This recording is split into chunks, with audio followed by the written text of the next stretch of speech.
5 quick tips for the average person who wants to build green are: 1. Insulate your roof.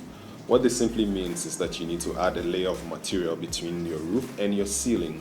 What this does is to prevent the rays of the sun penetrating the inside or the internal environment directly. Thereby, you have a cooler environment, and then you also get to save on energy bills as well. 2. Rain harvesting. It would interest you to know that as much as 80% of a household's water consumption is used on watering plants in the house, used for washing of cars, other activities external of what the regular water use in the house are. So why spend a lot of money on all of this and also put pressure on the environment if you can rain harvest? What this simply means is that you harvest the rain, you store the rainwater and use for these activities instead of using the one from the national grid.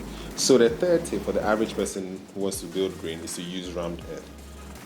For you to have a clear picture of what rammed earth is, think the mud houses in the villages, but this time mud or earth that has been compacted into building blocks. These blocks, when you use them to build, enable you to have cooler environments as against using the traditional blocks that retain a lot of heat, so much that there's extra pressure on your cooling devices, be it AC or fans, which in other ways also means that you spend more or your energy bills increase, because then you end up using these devices because you use traditional blocks which retain a lot of heat.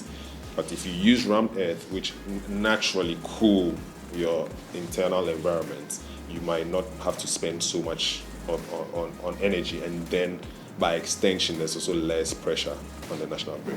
4. Landscaping and planting of grass to absorb rain.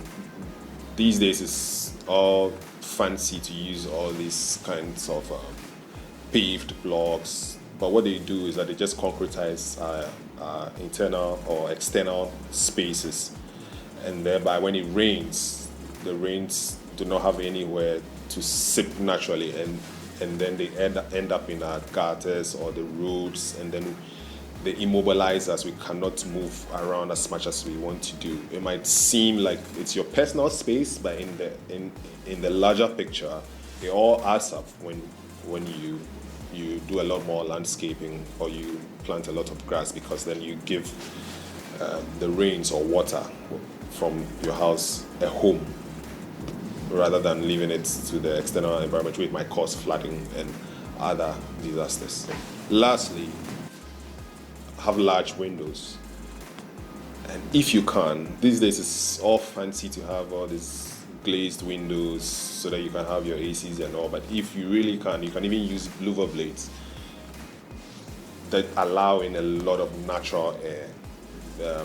Crucially, and in the green building conversation, is your personal wellness, and your personal wellness is directly linked to the quality of the indoor air that you breathe in. So it's good to allow in a lot more natural air by having larger windows, so that ventilation is good. Ideally, you should have the windows across each other so that ventilation is good, and then you breathe in natural air, and your immune system is boosted and not compromised if your ventilation, as against the ventilation being poor and bad air being recirculated.